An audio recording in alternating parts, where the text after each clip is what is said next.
St John Henry forced to the front. Tom Scudamore is not going to be denied, and he just gets there. It's Viduri now, set to go with his race, and he goes on by 2 lengths. North Station trying to come back, but it will be Viduri for David Piper, Tom Scudamore to make a winning hurdling debut. Looks like Racehead though staying on stoutly. Scudamore at the double, and looks like Racehead wins the Richard Davis Memorial. JP McManus has got the first 2 in the Beckford Ida, and the winner is Wickhill. Wickhill the winner for Tom Scudamore. Cheltenham approaches, and no doubt looking forward to it. It's a stupid question, are you looking forward to Cheltenham? Everyone is looking forward to Cheltenham, and Tom Scudamore will be amongst them. But it's in the blood, really, because your grandfather, your father, there can't have been a moment in your conscious life where you haven't even, been aware of Cheltenham. Yeah, it's always been a pretty central point in the family's history and in the way I was brought up. I was only brought up sort of 10 miles away from the place as well, so it's a very, very special place for me. Can you remember your very first memory of either watching it or of watching it? The first memory I have, I was at school in Chipping Campden, which would be 15 minutes away from Cheltenham, and at that stage I was a very good Catholic boy, and I was at a little Catholic school in Chipping Campden, and Dad won the champion hurdle, and we were getting picked up from school just as he won the champion hurdle. I remember seeing my teacher in all her regalia flying across the high street having watched the race. I think she'd had a cheeky little bet on, so she was very happy, and I remember, I was only 4 or 5 then. I can just remember that very vividly, that it was a fantastic achievement, and it was, we were very aware of what he'd gone and done. Unfortunately for youngsters, it's always in term time, isn't it? So there is a certain amount of sneaking away. Yeah, you wouldn't have known I was at school at Cheltenham during the festival was on. I remember on a few occasions actually taking all 3 days off as it was then, but I'd always sneak in a day even when I wasn't meant to. And was it always something you were going to do? I mean, you must have been, your dad was riding left, right and centre. He's one of the busiest men that's ever been. Yeah, it was, I always, as far as growing up, I always wanted to be a jockey. Fortunately, I didn't grow, so that had a massive effect on it as well. My brother did. He went into the rugby, but I always wanted to do it, and obviously being brought up around them with Grandad and everything, it was, it was always pretty available to me. And then when you became a jockey, riding, at Cheltenham, always getting off the mark. Your very first Cheltenham winner, which was? First festival winner was An Accordion for David in 2008. That was a great thrill. It was for Mr. Kilpatrick as well, who we lost during the summer. And he'd been a great supporter of Pond House and great supporter of Father's as well. And Dad never actually managed to ride a festival winner for him, but he rode that great chaser, Sabin de Loire, for him. And when Dad retired, Sabin retired at the same time, so very kindly he gave Sabin to us in retirement. So it was a lovely way of sort of paying him back, because my first rides over the schooling fences and things at home were on Sabin de Loire. So to be able to win a big race in the colours of Mr. Kilpatrick was a great thrill and very, very apt. And your association with Pond House goes back, it goes back quite a long way. You're a young man reaching you hope, reaching your peak, but you've been there a long time. Yeah, I have been there a long time. I've basically more or less grown up there, going in with Dad, and then obviously taking over there as stable jockey a few years ago. One of the best jobs in racing, isn't it? I wouldn't say it's one of the best. I think it's the best job in racing. Absolutely love it. I love working with David, and just everything about the place, everything they stand for, the way they deal with things. It's just a pleasure to deal with and work with, and I absolutely love it there. So come the first day of the Cheltenham Festival, you sort of walk into that weighing room, which is very different from walking in any other meeting. Is there tension in the air? Yeah, definitely. Because it's a sort of time for the talking to stop. All through the year, you have all these fantastic horses running everywhere, whether they're running in Ireland, or running in England, and all these novice chasers and novice hurdlers. It's the first time they really go and take each other on, and you find out where the champions are. It's all very well on the lead up saying my horse is the best, or this horse is the best, or that, and the next thing, but Cheltenham's where you've got to prove it, and that's the excitement. It's when the talking stops and you let the horses do the talking and let them get on with it, and it's just a fantastic atmosphere. And the atmosphere will be slightly different because, of course, the great A.P. McCoy, it's his last Cheltenham Festival. It'll be a strange feeling, won't it? Yeah, I think it'll be a strange feeling to start off with, and probably a strange feeling at the end. However, when you're up and going through it, life just takes over, doesn't it? It's the here and now. When you walk into the when you walk into the changing room on the Tuesday. You're not thinking about the Gold Cup, or your ride in the Triumph Hurdle, or your ride in the Queen Mother, and those. You're thinking, if you have a ride in the Supreme Novice, you're thinking about that. If you're having a ride in the Arkle Chase, you're thinking about that. So, you're thinking about the here and now. But it will have that slight edge to it. I think, where it will be great. Obviously nobody's guaranteed a winner, but you'd certainly like to hope and wish that he would have a winner there. And I think that it'll be a reception up there with Dawn Run and Desert Orchid and those, and no more than he deserves. The tension is quite high in the weighing room. On the track, it's going to be quite interesting with the new starting regulations. Now it seems to be an ordinary, run-of-the-mill racing. It seems to work quite well. What will it be like in the heat of battle at Cheltenham?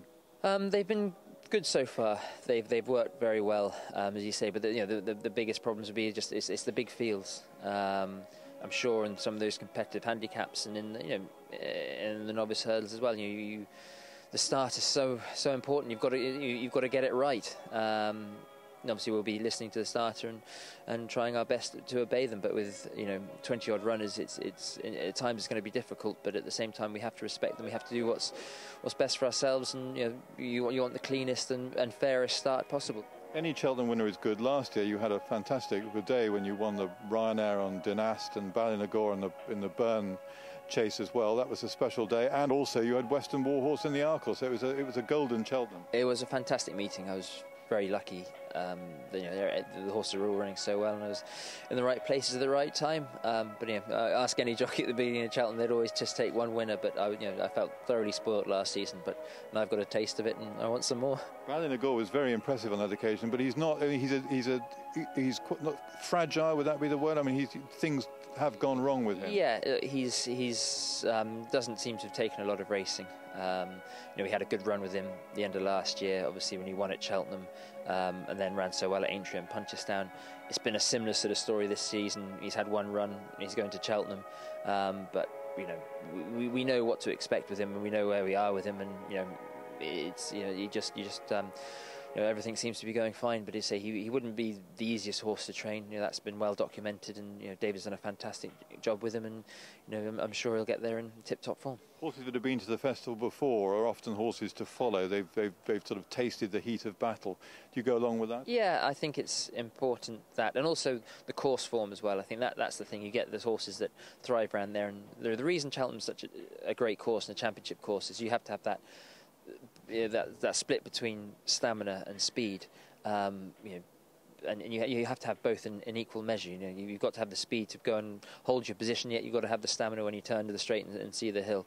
So horses that have acted around there before have shown the right temperament. It's vital, and you never know how they're going to do it until they actually get there on the day. Okay, the big guns. King's Palace and the RSA. I mean, so far he's been deeply impressive, especially those two wins at Cheltenham.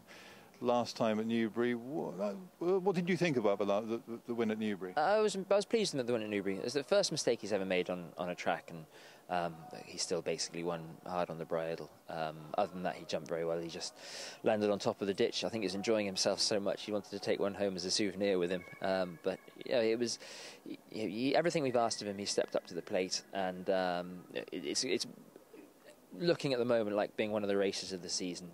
You've got King's Palace, possibly Connie Gray. You've got Don Poley over from Ireland, the young master. It's hotting up to be a very, very good race. But I've been very impressed with King's Palace. I've loved him since day one, and I think the world of him. And we go there with very high hopes and expectations. Say Coney Gray did run. I mean, he likes bowling along in front. I mean, is that a tactical headache for you? I wouldn't say it's a headache. It's I know King's Palace's strengths, and obviously they know Coney Gray's strengths. It'll just be depending on the pace of the race of the day. And King's Palace is enthusiastic. He loves his racing. But at the end of the day, that's the whole point of these championship races. You find out the ones that can be able to maintain these gallops and keep on going. At the moment they're two exceptional horses, and it's going to make for a fascinating race. He went to Cheltenham last year in similar sort of form. He ran in the Albert Bartlett. I mean, he'd won in very good company the time before. We could have been standing here this time last year saying that he had a big chance in the Albert Bartlett. Yeah, you're going there in similar things. I think the other thing is the difference from this year to last year is he had a wind operation in the summer, and he's a much more relaxed individual now than last season. He was quite keen in his races, whereas now he's still enthusiastic, but he's a lot more relaxed. The way he galloped up the hill, especially the second time against Sausalito of Philip Hobbs, I was very impressed with him that day, and that's probably been his most impressive win so far. So he's a slightly different horse from this time last year, and fortunately he's still a very good one. Moon Racer in the centre, and on the outside Tycoon Prince. It's a Scorpion in the sun centre. On the far side, Moon Racer still battling on the outside. Cheltenham trying to come back at Tycoon Prince, but it's Moon Racer in front as they race up towards the finish. Moon Racer is striding on now, a good 5-6 lengths in front, and Moon Racer will go on to score impressively from Sir Scorpion. The bumper takes a bit of winning, but Moon Racer is one that you'll definitely be running. Yeah, Moon Racer, he's had a taste for the track. He won there in October. It was impressive there. Has been put away with the bumper in mind. So again, look, the horses he's beaten have come out and won, but he beat them very impressively that day as well. He beat also John Ferguson's Arabic history, who has won since. But I mean, can you tell did it feel like a good race? He felt like a good horse. The way he went and did it, it was pretty effortless for him, and the way he came away from them, just running down the hill and then sprinting up it, was very impressive. Look, we know he's going to have to. That's not going to be good enough to go and win a Cheltenham bumper, but it's a very high level of form, and we know he acts on the track. But same with any bumper. I remember a few years ago when Willie Mullins won it with some unknown, which turned out to be Briar Hill. It was 25 to 1. So it's one of those races where it's very tough, and Moon Racer sets a good high standard. We think he's a good horse, but it's going to be a tough race. 100 yards to go in the Welsh National. Monbeg Dude has gone from last to first, T for 3. He's digging deep on the inside, but Monbeg Dude has just lasted home to win the Coral Welsh National. I would have thought riding any Cheltenham winner is a fantastic feeling, but if you rode a winner for your brother Michael, that would be almost it would be the best, wouldn't it? Yeah, that would be very special. You try not to think about that sort of thing because you want to go and do it rather than just talk about it. But hopefully he'll have a couple of chances at the festival this year. He had an next sensation run such a great race in the Grand Annual last year, and obviously he goes to the Grand Annual again. Just depends whether you can ride it, because in fact you were in the Grand Annual last year, but you didn't ride him. Dickie Johnson rode him, so he might have that Cheltenham winner without you on board. But again, he deserves it. He's worked so hard and he's had such a good season.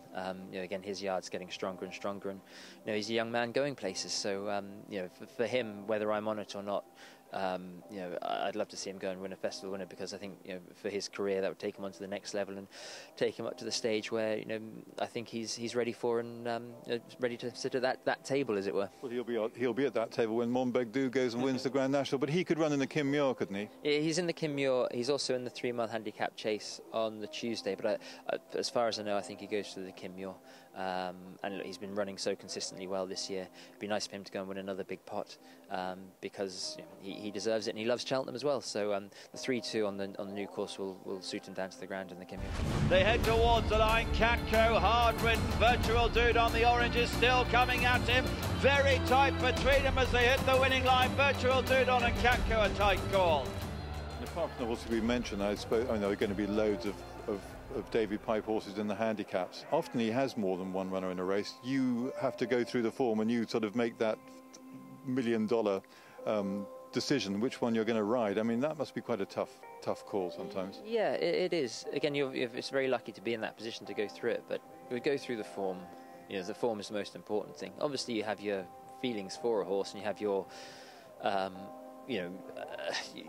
level. You've got you think you have a gauge of their level of abilities, but the form is there, written down. It's the most solid thing you have on it, and obviously then I'll go through it and talk it with David, and but at the end of the day, your decisions is yours, and you've got to live or die by it, as it were. And it's great when it comes off, but I can promise you it's a very lonely walk back when you get it wrong. Lonely walk back to the pavilion. But it's great, Cheltenham. One of the things, it sort of brings about sort of childhood qualities in a way, because you sort of look forward to it, rather like you look forward to Christmas or some sort of event, your birthday or something. It's sort of, whether you're riding in the race, whether you own a horse, train it, or just like us, just watching all of you perform, it just brings out that little sort of magic quality, doesn't it? Yeah, absolutely. It's just the culmination of everybody's hard work, everybody's hopes and dreams.